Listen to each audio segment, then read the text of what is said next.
नमस्कार। सत्रन media network अन्तर्गत सत्रन टक्समा यहाँहरूलाई स्वागत छ। सँग हुनुहुन्छ चलचित्र जगतकी प्रसिद्ध विशिष्ट अभिनेत्री हिउँवाला गौतम। उहाँलाई सबैले आमा पनि भनेर चिन्दछन्। नमस्कार दिजु। आज हाम्रो यो च्यानलमा हजुरलाई स्वागत छ। हाम्रो यो च्यानलमा चाहिँ नि विभिन्न चलचित्रकर्मीहरूले योगदान पुर्याउनु भएको, आफ्नो फिल्ममा योगदान पुर्याउनु भएको हस्तीहरूलाई चाहिँ हामीले बोलाएर उहाँको जीवन कथा अनुभवहरूलाई सेयर गर्ने गर्दछौँ। त्यसै क्रममा आज मैले हजुरलाई यहाँ स्वागत गरेको छु। अब हजुरकै मुखबाट हजुरका अनुभवहरू, हजुरले बिताएका पलहरू, हजुरले सङ्घर्ष गरेर यहाँसम्म आइसकेको छ जुन, त्यो कसरी आइपुग्यो, कसरी के भयो, हाम्रो दर्शकहरूलाई सुनाइदिने कष्ट गर्नुहोस्। सबभन्दा पहिले त नानुलाई पनि नमस्ते अनि साथसाथै धेरै धन्यवाद। अनि मेरो भगवान स्वरूप दर्शकहरूलाई हृदयदेखि नमन। अनि यो आउँदो 83 सालको लागि नयाँ वर्ष को शुभकामना छ। देशमा बस्नुहुने, विदेशमा बस्नुहुने सबैको घर दैलोमा सुख शान्ति छाओस्, हाम्रो देशमा सुख शान्ति छाओस् भन्न चाहन्छु। अनि अहिले नै नमन गरेँ फेरि एकचोटि। अब सुरुवात कहाँबाट गरौँ दिजु? हजुरले अब यस्तो शालीन, यति सभ्य, यति शिष्ट, हजुरलाई अगाडि देखेर प्रश्न कहाँबाट सोधु भन्ने नै बिर्सेँ क्या मैले। कहाँबाट हजुरलाई सोध्नु मन लाग्छ सोध्छु, म भनिहाल्छु। ठिकै छ दिजु। अनि हजुर यस्तो ब्युटी हुन्छ, हरेक अहिलेसम्म त यति राम्री होइसिन्छ। अनि हजुरले चाहिँ नि मेन हिरोइनीको क्यारेक्टरहरू चाहिँ कहिले गरिसेन हजुरले? गरेँ बाबु, 3टा जतिमा गरेँ हजुर। भिडियो फिल्ममा। अनि ठुलो फिल्ममा चाहिँ मैले भानुभक्त गरेको, सुरुमा हाम्रो यादव खरेल डाइरेक्टर साहबको मुभी गरेको ठुलो फिल्म चाहिँ, अनि श्री संस्थानी। अनि त्यसमा चाहिँ हजुर पुरा लिड रोलमै गरेको थिएँ। हजुर हजुर। त्यो चाहिँ मैले अलि हेर्ने अनि मौका भिडियो पाएको। फिल्म चाहिँ हाम्रो यो बन्द पर्दाभित्र भन्ने, हजुर धेरै पैसा कमाएँ, धेरै राम्रो व्यापार गऱ्यो भनौँ न त्यति बेला। हजुर। जब म सुरुमा आउँदाखेरिकै कुरा हो त्यो चाहिँ। त्यसपछि चाहिँ अनि त्यसपछि चाहिँ मैले अनि आमाको भूमिका गरेँ। अनि दिजु भाउजू यस्तो अफर आउँदा चाहिँ गरिनँ, आमा नै गर्न ठिक लाग्यो नि आमा गरेँ। हजुरले आमाको रोल चाहिँ राम्रो भूमिका निभाएको भएर अफरहरू पनि त्यही आयो होला? होइन, अफर त हिरोइनको लागि पनि आएको हो। हजुर। तर मैले चाहिँ अहिलेको उसमा चाहिँ लङ लास्टिङसम्म जानको लागि चाहिँ आमाको रोल चाहिँ ठिक हुन्छ कि भन्ने आफूलाई मनमा लागेर चाहिँ मैले चाहिँ त्यो गरेको हो कि। हिरोइन पनि अफर आएको थियो, तर मैले गरिनँ त्यति बेला चाहिँ। हजुर। अनि यो कलाकारितातिर नै छिरम त्यस्तो हजुरले अब कति सालदेखि सुरु गरे हो? मैले सुरु गरेको हजुरको यो क्षेत्रमा आउनलाई त्यस्तै 44-45बाट हो। तर म यो क्षेत्रमा आउँछु भन्ने यति पनि थिएन। हजुर। मलाई चाहिँ अब गाना गाउने मान्छेहरू चाहिँ एकदम भगवान् जस्तो लाग्थ्यो, सिङ्गरहरू होइन। अनि आफूलाई चाहिँ गाउन नआउने, अनि डान्स गरेको मन पर्थ्यो। डान्सभन्दा पनि बढी मलाई गाउने मान्छेहरूलाई चाहिँ त्यो भगवान् लाग्थ्यो कि मलाई, त्यस्तो लाग्थ्यो। त्यतातिर अलिअलि लगाव थियो होइन, तर म यसरी यो फिल्डमा आउँछु भन्ने त सोचेकै थिएन। 81 त्यो आएको थियो। त त्यो बेलामा होइन, एउटा महिलालाई कलाकारितामा आउनु भनेको त समाजले पनि रोकि नै राखेको हुन्छ नि होइन। त्यही पनि एउटा राम्रो फ्यामिलीको छोरी हजुर, कसरी हजुरलाई चाहिँ यहाँ आउन मन लाग्यो र कसरी आइपुगिसो यहाँसम्म? त्यही त नि, एउटा के भन्नु, कथा जस्तै छ भनौँ। मलाई आउँछु भनेर आएकै होइन होइन।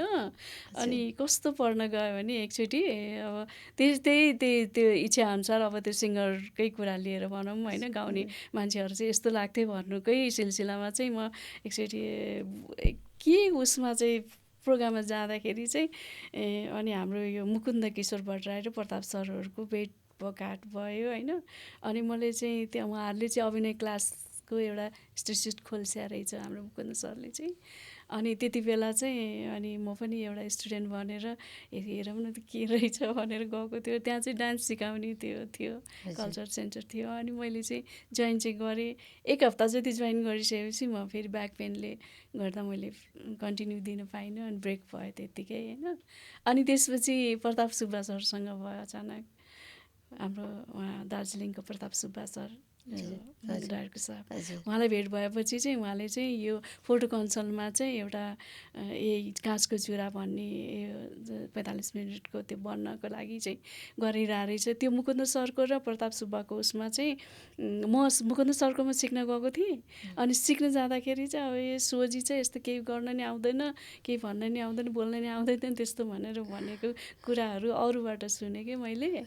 अनि प्रताप सरले चाहिँ फोटो कन्सर्टमा चाहिँ त्यो मुभी बनाउने ऊ गरिराख्छ रहेछ। अनि म पनि एकचोटि फर्म भर्छु, नाम निस्क्यो अनि निस्केन भने चाहिँ त्यतिकै हुन्छ भनेर ट्राई गर्दाखेरि चाहिँ त्यसमा नाम निकाल्न सफल भएँ मैले भनौँ न फोटो कन्सल्टबाट।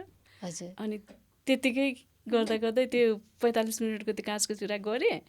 अनि त्यसपछि बिस्तारै बिस्तारै त्यत्तिकै हुँदै गयो कि। फर्स्ट ब्रेक चाहिँ कसले दिस्यो अरे हजुरलाई? मलाई ब्रेक चाहिँ हाम्रो प्रताप सुब्बा सरले। हजुर जोइन चाहिँ के अरे मुकुन्द किशोर भट्टराई सरकोमा गरेँ। हजुर अनि प्लेटफर्म चाहिँ त्यहाँबाट नै भयो। त्यहाँबाट चाहिँ हजुर कन्टिन्यू नै आइरह्यो।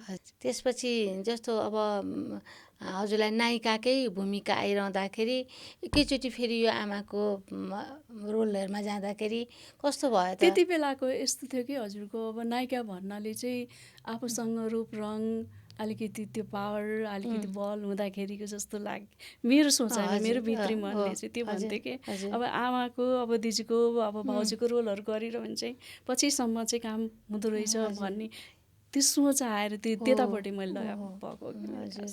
भनेपछि एउटा नायिका हुँदाखेरि केही पिरियडलाई रूप रङ हुँदा रह्यो, क्यारेक्टर रोल आमाहरूको त्यस्तो रोल त पछिसम्म पनि हजुरले पाइरहन्छ भने त्यही अहिलेसम्म पाइ पनि त्यही हुन गएको त्यही सोचेँ। त्यसैमा अब फ्यामिलीले पनि त म यसो गर्छु भनेर भन्दा अहिलेदेखि आमा किन गरेँ म किन गर्नु पर्यो भनेर नाइन म गर्छु भनेर त्यस्तो भएर गरिरहेको कि।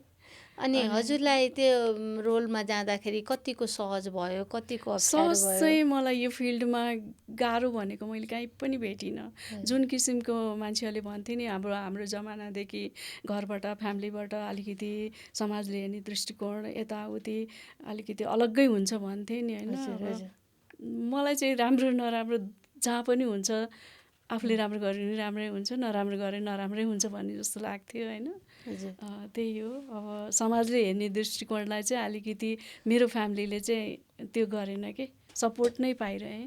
मतलब यो गर्दा ठिक छ, राम्रै छ, गर भन्ने सपोर्टले गर्दै आज यो ठाउँमा आइपुगेँ म। हजुर त्यही त अहिलेसम्म पनि समाजले पनि मलाई राम्रै दृष्टिकोणले हेऱ्यो त्यति बेलादेखि नै। एउटा बिस्तारै आफ्नो क्यारेक्टरमा अगाडि बढिरहेछ, अहिलेसम्म काम पाइरहेछ होइन। हजुरको शालीनता, सभ्यता, मिलनसारताले पनि यो कलाकारिता क्षेत्रमा मान्छेले सपोर्ट गरिरह होलान् त्यस्तो लाग्छ हजुरलाई हेरेर होइन? त्यस्तो छ हजुर। अहिलेसम्म चाहिँ हजुरले कतिवटा गरिसकेको चलचित्रहरूमा, कतिवटा चलचित्रमा काम गर्छु होला? हजुर मुभीहरू मैले अब फिचर कथानक चलचित्र र टेली चलचित्रहरू चाहिँ कति छन्? कथानक कति छन्, टेली कति छन्? त्यस्तै होला। सिरियल अहिले त धेरै नै भयो होला, त्यति बेला थियो।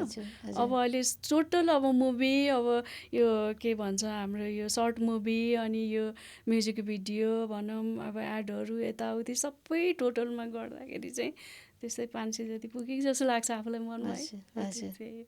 भनेपछि दुइटै कथानक पनि टेली पनि गरेर हजुर। अनि आफूले यत्रो अभिनय गरिसक्दाखेरि चाहिँ कुनमा चाहिँ हजुरलाई आनन्द आएको छ? हो मैले यहाँ चाहिँ मैले सोचेको चाहिँ अभिनय मैले गर्न पाएको छु, मेरो भित्रबाट जुन चाहना थियो यो गर्न पाऊँ भन्ने जुन मेरो चाहना थियो यो फिल्ममा चाहिँ मैले गरेको छु, म सन्तुष्ट छु भन्ने चाहिँ कुनमा पर्यो त हजुर? यस्तो हुँदो रहेछ हजुरको यो सन्तुष्टि भन्ने कुरा मानव हुँदैन रहेछ होइन। अब गर्दै जाँदाखेरि अब यसमा आफैले हेऱ्यो भने पनि एक त अप्ठ्यारो लाज जस्तो हो नि, अर्को कुरा छ्या मैले के गरेँ होला यहाँनिर त अलिकति यस्तो गरे भए हुन्थ्यो जहिले खड्किँदो रहेछ कि योभन्दा बेटर दिनु सक्थेँ कि भन्ने जस्तो लाग्ने त्यस्तो चाहिँ प्रत्येकमा हुँदो रहेछ कि। त्यही नै भएको छ मलाई अहिलेसम्म पनि। अहिले पनि म जिराइमा छु, मैले सिक्नै पर्छ, सिक्दैछु भन्ने नै भइरहेछ कि मलाई अहिले। त्यस्तो भएर त्यस्तो भएर कुनै हुन्छ नि मलाई यहाँ चाहिने यो मान्छेको होइन यो डाइरेक्टर यो उसकोमा यो प्रोड्युसरहरूको फिल्ममा चाहिँ मैले खोज्या चाहिँ मैले जीवन्त नाटक दिएको छु, जीवन्तता छ त्यो मेरो अभिनयमा भन्ने चाहिँ कुनै त होला नि। त्यसको मूल्याङ्कन त हजुरहरूले गर्नुपर्छ, मैले आफूले गर्नै सक्दिनँ। होइन हामी दर्शकहरूले त गरिरहेछ नै छ होइन, हजुरले कस्तो गरिस्या छ के छ भन्ने कुरा त थाहा छ, तर पनि आफूले गर्दा चाहिँ हजुरलाई त्यस्तो काहीँ सबै सामान्य नै लागेको छ? सामान्य नै लागेको छ। हजुर। यसमा त मैले त बब्बाल गरेछु है भन्ने नै कहिले जहिले यहाँनिर यस्तो गरे हुन्थ्यो नि के गरे होला जस्तो चाहिँ हुन्छ। हजुरको एजुकेसन चाहिँ कहाँसम्म गरिस्यो? यो चलचित्र कलाकारिता गर्दा गर्दै पढ्न पनि पाइसेन होला हजुरले, अगाडि आफ्नो अब त्यो एससी दिएपछि मैले अब रिजल्ट गरेपछि म भएपछि मैले ब्रेक गरेर अनि यतैतिर लागिरहेँ। अगाडि बढाउन पाइसेन। अनि त्यसपछि एजुकेसन पछि म्यारिजको आयो, म्यारिजमा चाहिँ हजुरले कहाँ कसरी भयो, के भयो, सरसँग कसरी भेट भयो? यो एरेन्ज म्यारिज हो कि लभ म्यारिज हो कि हजुरको? त्यो चाहिँ पर्सनलै राख्छु। हजुर ल ठिकै छ। बाबु छोराछोरी कतिजना छन्? दुईटा छन्। के गर्दैछन् बाबुहरू? पढ्दैछन् अहिले। नाम चाहिँ के राख्छ छोराछोरीको? बाबुहरूको छोराहरूको हजुर? अपूर्व गौतम, अधिक गौतम। ओहो कति राम्रो राम्रो नाम, साहित्यिक नाम खोजेरै राख्छ कि क्या हो? होइन उसैको बाबाहरूले राख्दै। बाबाले अरू हजुरलाई चाहिने आफ्नो पहिरनहरूमा कस्तो पहिरनहरू मनपर्छ? कस्तो गेटअप म आफू तयार गरौँ जस्तो लाग्छ हजुरलाई? मेरो गेटअपहरू भन्नमा चाहिँ यस्तै धोती साडीहरू अनि अब चौबन्दीहरू, नेपाली ड्रेस पनि मनपर्छ। अर्को कुरा सरल कुर्ता चाहिँ असाध्यै मनपर्छ। अनि कलरमा भन्नुपर्दा मलाई व्हाइट असाध्यै मनपर्छ। अब व्हाइट चिज चाहिँ म जे पनि मनपर्छ। अब आगामी फिल्महरू के छन् हजुरका, कस्तो छन्? हजुर केमा व्यस्त भइसिन्छ अहिले? अहिले अब रिसेन्टली रिलिज हुन लागेको छ मुभी हाम्रो तुलसी घिमिरे डाइरेक्टर साहबको पहाड, अनि त्यसपछि किन लाग्छ माया, अनि त्यसपछि आहुति 1, 2, अनि त्यसपछि काजी, हजुर, अनि त्यसपछि अर्को के थियो एउटा, जे होस् टन्नै कामहरू त भइरहेछ। हजुर हजुरको मैले भैरवी पनि हेरेको थिएँ, कस्तो राम्रो हजुरले त्यसमा अभिनय गरिस्या। हजुर अनि त्यसपछि परदेश पनि हेरेको थिएँ हजुरको। परदेशी हजुर। हजुरको चाहिँ केशव भट्टराईसँग कहाँ भेट भएको रहेछ? मेरो त त्यो कामकै सिलसिलामा हजुर, यो हाम्रो यो के अरे डाक्टर साहबले नै मलाई लिइसकेपछि भेट भएको, त्यही काम गर्ने सिलसिलामा। त्योभन्दा अगाडि चाहिँ मैले भेटेको थिइनँ। प्रशान्त सर पनि त्यही बेला आउनुभएको थियो। प्रशान्त तामाङ चाहिँ छोरा भएर, केशव सर चाहिँ हजुर शिव रेग्मी सरको, उहाँहरूले चाहिँ मलाई मुभीको लागि अफर गरेपछि मैले त्यो गाना सुनेर चाहिँ म ओके गरेपछि अनि कामको सिलसिलामा चाहिँ त्यही भेट भयो। हजुर त्यसपछि चाहिँ हजुरले शिव सरको अनि केशव भट्टराईको कुन फिल्ममा गरिस्यो त्यसपछि? मैले त्यस पछाडि त्यही हाँसिदेऊ एक फेर, हजुर त्यसमा पनि गरेँ। अनि अर्कोमा जम्मै 2टा होला सायद उहाँसँग काम गरेको, मैले 2टै हो जस्तो लाग्छ, भुले पनि हो कि के हो। हजुर होइन त्यही त 2टा चाहिँ त्यहाँसम्म चाहिँ हजुरको थियो साथ। हजुर अनि त्यस पछाडि यताउति प्रोग्रामहरूमा चाहिँ भेट्थेँ। हजुर अब जस्तै विकासबाट आउँदाखेरि यताउति त्यस्तो चाहिँ हुन्थ्यो। अब सरले काम गर्छ, कामको सिलसिलामा चाहिँ उहाँसँग एकदम काम गर्न सहज थियो। मलाई नजानेको कुराहरू मैले पनि सिक्थेँ, उहाँले पनि यस्तो गर्नुपर्छ है भन्छन्थ्यो। हजुर राम्रो थियो। अनि हजुरले त त्यो जीवन्त छ क्या हजुरको अभिनय चाहिँ, एउटा घरेलु महिला, दुखी महिला, अनि हजुरको त्यो मान्छेलाई लाग्दैन यो नाटकको जस्तो, एकदम वास्तविकता छ। त्यस्तो चाहिँ कहाँबाट फिलिङ ल्याइसिन्छ हजुर त्यो अभिनय गर्दा गर्दै? यत्रो क्यामेराहरूको बिचमा बस्नुपर्छ, कस्तो नेचुरल आउँछ त्यो चाहिँ कसरी? त्यो चाहिँ यस्तो हुँदो रहेछ कि हजुरको कुनै पनि अब म चाहिँ एउटा कथा मलाई दियो भने त्यो कथा चाहिँ कहाँसम्म के चाहिँ छ त, त्यो कथाभित्रको रहस्य के हो त, त्यहाँ गर्नुपर्ने के हो त भनेर अलिकति गहिरो अध्ययन चाहिँ गर्न मन लाग्छ मलाई। मलाई दिएको क्यारेक्टरमा चाहिँ मैले यहाँनिर यस्तो गर्छु भनेर मलाई एकदम सोच्नु बढी आउँछ त्यो कुरा। अनि अब कथा मन पर्यो भने मलाई एकदम कथाले छोइहाल्छ कि तुरुन्तै। हजुर अनि त्यसैमा आफूलाई आफू ढालिसिन्छ। ढाल्छु हजुर। त्यसैमा हजुर। अनि अलि हाँस्ने ओर्ने रमाइलो जोकसोक गर्ने पनि गर्न मन लाग्दैन कुनै त्यस्तो फिल्महरू आएको अहिले छैन? सबैजनाले भन्दा खालि रुन्ची रुनाधुरा मात्रै छ भन्दाखेरि चाहिँ यो क्यारेक्टर दियो भने पनि मैले निभाउन सक्छु कि भन्ने चाहिँ छ मलाई। हजुर। हजुर यस्तो अब छुचीको रोल भनौँ, अब एउटा कलाकार भइसकेपछि त हरेक निभाउन सक्नुपर्छ नि। हजुर, हजुर। कलाकारतिर त्यही भन्छन् होइन। तर मैले गर्न चाहिँ पाएको छैन होइन। तर गर्न दियो भने चाहिँ मैले गर्छु होला जस्तो चाहिँ आफूलाई मनमा चाहिँ आउँछ फेरि अलिकति। जे होस् कुनै डाइरेक्टरहरूले हजुरलाई यो यस्तो रोलमा अफर गर्यो भने हजुर सहस्र स्वीकार्छिन्छ। असम्म हुन्छ त्यो क्यारेक्टरले केमा डिमान्ड गर्छ। जे होस् हजुरलाई भित्र रहर त छ नि रहर त, म चाहिँ छ, यो मैले गरौँ निभाउन भनेर। सक्छु होला भन्ने चाहिँ छ कता हजुर, कता। हजुर। तर दर्शकहरूले चाहिँ मलाई यसैमा देखेको भएर यसैमा मन पराइरहेको भएर चाहिँ अनि त्यही नै अब जो निर्माताहरूले प्रड्युसरले खोज्दा पनि रुन्चीमै खोज्ने कि अहिले चाहिँ। त्यस्तै छ नि एउटा जुन बाटोबाट पहिला हजुर गइस्यो त्यसै चाहिँ हेर्ने नजरै त्यही हुँदो हजुर, रहेछ त्यही कि हुँदो रहेछ। यसलाई यही सुट गर्छ यसको हजुर। क्यारेक्टर भन्ने आउँदो रहेछ कि भन्छु अब त्यस्तै। होइन ठिकै छ, के भएको छ आफूलाई एउटा जुनको पनि त एउटा बाटो हुन्छ नि त होइन। यसलाई चाहिँ यही जस्तो अब फिल्मै हामी बनाउँदाखेरि पनि एउटा पारिवारिक फिल्म हुन्छ कि रोमान्टिक फिल्म हुन्छ कि होइन, त्यस्तै त हो नि हजुरहरूको। अब आफ्नो जुन क्यारेक्टरमा गइस्यो त्यही क्यारेक्टरलाई नै मान्छेले माग गरिरहे। अरू अब यो जीवनको उताप चढावमा सुख दुःख भोग्दै यहाँसम्म आइस्यो गरिस्यो होइन। अनि अब अझै कति खेल्न हजुरलाई चाहिँ चलचित्रमा अझै खेल्नलाई चाहिँ कतिसम्म मन लागेको छ? पाएसम्म खेलिरहने कि कहिले अब विश्राम पनि लिने? मलाई त्यो विश्राम लिउँ काम छोडेर बसौँ भन्ने चाहिँ अहिलेसम्म चाहिँ मनमा उब्जिएको छैन। अब भगवान्ले साथ दिएसम्म दर्शकले मन पराएसम्म होइन अझै 1-2 वर्ष चाहिँ गर्न सक्छु कि भन्ने छ कि आफूलाई चाहिँ होइन। कहिलेसम्म के हुन्छ मलाई त अझ अहिले मैले भैरवीमा हजुरमाको रोल गरेँ त्यो सुरुदेखि नै मैले आमाको र हजुरमाको रोल निभाएको। हजुरले पापी मान्छे 1, 2 मा हेर्सिया छ कि छैन, मैले पुरा बुढीको क्यारेक्टर निभाएको। हजुर हो त, त्यसमा त जीवन्तै होला नि हजुरको त एक्टिङ त पुरा त्यो भावहरू सबै हजुरले जुन त्यो देखाउने सबै एकदम जीवन्त छ क्या त्यहाँ। अहिले पनि कसैलाई भन्छु म लौरो टेकेर भए पनि खेल्छु ल भनेपछि हजुरले कलाकारितालाई चाहिँ नि सकेसम्म गरिरहेछिन्छ। दर्शकलाई आफ्नो कलाकारिताले मनोरञ्जन दिइरहेछिन्छ हजुरले। मनोरञ्जन हो, सिनेमा एउटा त मनोरञ्जन त हो नि होइन। मेरो उमेरले देशसम्म सन्देश पनि हो नि चलचित्र भनेको त।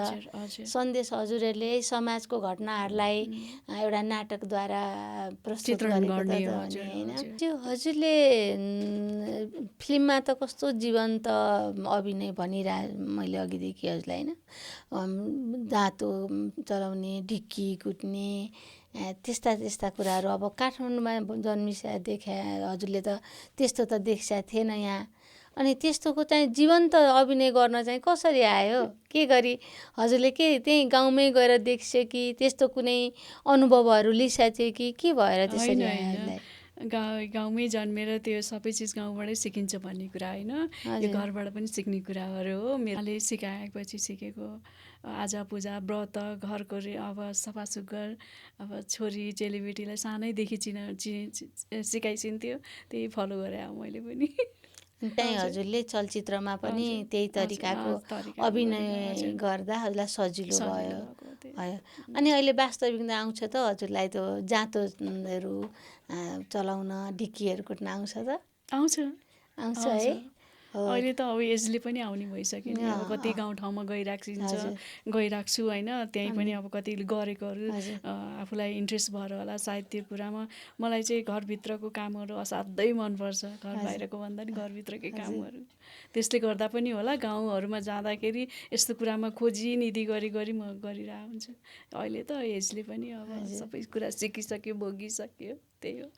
अनि फेरि हजुरले लगाएको त्यो पटुकीहरू चौबन्दी चोलोहरू अनि यो टाउकोमा बान्ने त्योहरू कस्तो सुहाउने हजुरलाई त्यो लाउन चाहिँ कसरी सिक्छ कि त्यो स्टुडियोमा अरूले लगाइदिन्छन् होइन स्टुडियोमा लगाउने भन्दा पनि अब देखासिकी पनि हो गाउँठाउँको हजुर। कल्चर हेरेर पनि मैले गरेको हो र अनि अब आफूलाई के गर्दाखेरि सुहाउँछ भन्ने कुरा नि आर्टिस्ट भएपछि अलिकति आफैले पनि त्यो गरिन्छ कि त्यो घरमा बस्दाखेरि भनौँ यो लगायो भने यस्तो हुँदो रहेछ यो लगायो भने यस्तो हुँदो रहेछ किनभने त्यो कुरामा त म गहिरेर पुग्नु छ नि त त्यो के गर्दाखेरि ठिक हुन्छ भनेर घर परिवार पनि सल्लाह लिने गर्थेँ होइन म हजुरहरूसँग अब उहाँसित त्यसैबाट सिकेको हो प्लस अहिले त अब हाम्रो ड्रेसम्यानहरू पनि भएको भएर चाहिँ यो क्यारेक्टरलाई चाहिँ यस्तो ड्रेस दिनुपर्छ है भन्ने पनि हुन्छ नि त त्यो भएर पनि होला सहज भएको सायद तर हजुरलाई एउटा सभ्य शिष्ट एकदम भला आदमी एउटा ठुलो घरानाको क्यारेक्टर दिँदाखेरि पनि हजुरलाई सुहाउने जस्तो सुशीला दिदीलाई पनि त्यस्तो दिँदाखेरि उहाँले पनि त्यस्तै राम्रो गर्छिन्थ्यो त्यस्तो खालको कुनै अभिनय पाइसकेछ हजुरले जहाँ हजुरको चाहिँ घरानिया शालीनता उच्च घरानियाहरूमा पहिरन लगाउँछ नि त्यस्ता कुनै हजुर अस्ति भर्खरै मैले एउटा नयाँ मुभी गरेको थिएँ हजुर त्यसमा किन लाग्छ माया भन्नेमा त्यसमा चाहिँ अलिअलि त्यस्तै गर्ने कोसिस गरेको छु ए हजुर खालको हजुरले भनेको जस्तै हजुर हजुर अब सायद प्रदर्शनकै उसमा सिलसिलामा छ हजुर हजुर अनि अब मेरो एकदमै अब त्यही गाउँठाउँको हजुरलाई हेर्न मन छ भनेपछि झिङ्गे दाउ 2 पनि अब रिलिज तयारी छ अहिले अस्ति भर्खर डबिङ सिद्धाएर आएँ अब 2-4वटा चाहिँ रिलिजमा छ 2-4वटा मेरो सुटिङमा छ ए जे होस् अब हजुरलाई फेरि हामीले राममरी अर्को रूपमा पनि हेर्न पाउँछौँ होइन हजुर अब त दिन प्रतिदिन अब त्यही बुढीको हजुरमाको रोलमा भएन नि त अब त अर्को नयाँ ओहो हिमाला आमा चाहिँ यस्तो गेटअपमा पनि होइसिन्छ भनेर सबैजनाले खुसी हुने भए ओहो यो पनि हेर्न पायो भन्ने भयो है हजुरलाई जे होस् हामी त्यो प्रतीक्षामा छौँ हेर्छौँ अब त्यो हजुर हजुर आयो भने कस्तो लाग्छ हजुर मलाई कमेन्ट गर्छ होला अनि मेरो कामलाई मूल्याङ्कन गर्दैछ होइन कमेन्ट गर्ने त हजुरको ठाउँै छैन त्यति राम्रो जीवन्त अभिनय हुन्छ हजुरको कहाँ कमेन्ट गर्ने जो अझै तारिफै गरौँला राम्रो भयो भन्ने चाहिँ आओस् दर्शकहरूमा हजुरको हामीले एउटा ग्रामीण महिलामा देख्यौँ होइन ग्रामीण महिलाकै भाव हाम्रो मस्तिष्कमा रहिरह्यो त्यसपछि अब हजुर आधुनिक महिलामा आउँदै होइसिन्छ होइन अब हजुर चाहिँ एउटा छुच्ची सासूहरू हुन्छन् छुच्ची आमाहरू हुन्छन् त्यस्तो चाहिँ अभिनय काहीँ गरिसकेको छ हजुरले अहिलेसम्म त गरेको छैन मैले होइन अब त्यस्तो कुनै अफर आयो यताउति भन्यो भने अब सोचेर म अब हजुरलाई गर्न दियो भने त्यो भूमिका पनि निभाउँछु होला जस्तो आफूलाई चाहिँ छ होइन तर अहिलेसम्म अफर पनि आएको छैन मलाई अब त्यही अब दुखियारी आमाकै रोलमा सबैले मन पराइदिइरहनु भएको छ अहिलेसम्म दर्शकहरूले होइन त्यही भएर अहिलेसम्म त्यसैमा छु अब केही जानी अब मलाई त्यस्तो अफर आयो भने म कोसिस गर्छु त्यसमा पनि गर्ने हजुर जे हजुरलाई त्यो पनि पाएँ भने गर्न सक्छु म गर्छु त्यो प्रस्तुति पनि म दिन सक्छु भन्ने छ हजुरलाई हजुर ल त्यो इच्छा पनि हजुरको अब आगामी फिल्महरूमा अब दर्शकले पहिला त्यो रूप हेरिस्यो ग्रामीण अब आधुनिक अब यो छुच्चीमा पनि एकचोटि आइदियो भने त दर्शकलाई पनि लाग्यो होला हजुरको कसैले लाग्न नि सक्छ हजुर अब यो सन्देश डाइरेक्टरहरूलाई प्रोड्युसरहरूलाई पुग्छ उहाँहरूले हजुरलाई त्यो रोल दिन पनि कोसिस गर्नु होला गरिदिनु होला होइन उहाँहरूले अफर गर्छु भने म गर्छु गर्ने कोसिस गर्छु नै भन्दाखेरि पनि अब त्यति बेलाको मुड के हुन्छ पाएँ भने म गर्न सक्छु भन्ने छ निभाउन सक्छु भन्ने एउटा ऊ चाहिँ छ होइन अब अहिलेसम्म आएको पनि छैन आयो भने चाहिँ कोसिस गर्छु गर्नको लागि त्यही हो अब कार्यक्रमको पनि अन्तिम बेलासम्म आइसक्यौँ हामी अब यही प्रसङ्गमा हजुरले दर्शकहरूलाई आज यो च्यानल हेरिरहनुभएका यो प्रोग्राम हेरिरहनुभएका दर्शकहरूलाई के भन्न चाहन्छ, आफ्नो के सन्देश या आफ्नो मनका कुरा के भन्न चाहन्छ एकचोटि हाम्रो दर्शकहरूलाई अन्तिममा आइपुग्यो हो त हामी। हजुर, अब अन्तिममै आइपुग्यौँ। अन्तिममा आएर चाहिँ मेरो यो सतरन मिडिया नेटवर्कलाई धेरै धेरै धन्यवाद र मेरो दर्शकहरूलाई आउँदो साल यो 2083को मङ्गलमय शुभकामना। देशमा विदेशमा बस्नुहुने सम्पूर्ण दर्शकहरूलाई मेरो हृदयदेखि नमन छ। हाम्रो देशमा सुख शान्ति साओस्, अब आउने दिनहरू सबैले चाहिँ खुसीसँग बिताउन पाओस् भन्दै मैले फेरि हजुरसँग हात जोडेर भनेको छु, मेरो मुभीहरू आउँदैछ, हजुरहरूले हेरिदिसेला 4-5वटा मुभीहरू। त्यो मुभीहरूमा चाहिँ अहिले किन लाग्छ माया, पहाड चाहिँ वैशाख 1 गते रिलिज हुँदैछ। त्यसपछि किन लाग्छ माया, अनि त्यस पछाडि पाइला 1, 2 अनि झिङ्गे दाउ 2 हेरिदिसेला, कमेन्ट गर्छेला, लाइक गर्छेला। त्यही भन्दै बिदा चाहन्छु। हार्दिक मङ्गलमय शुभकामना मिडिया प्रणालीलाई पनि। अहिलेसम्म धैर्यपूर्वकले यो कार्यक्रमलाई हेरिदिनु भएकोमा यहाँहरू दर्शकहरूलाई धेरै धेरै धन्यवाद र लाइक र कमेन्ट गरिदिनु होला। धन्यवाद। नमस्ते।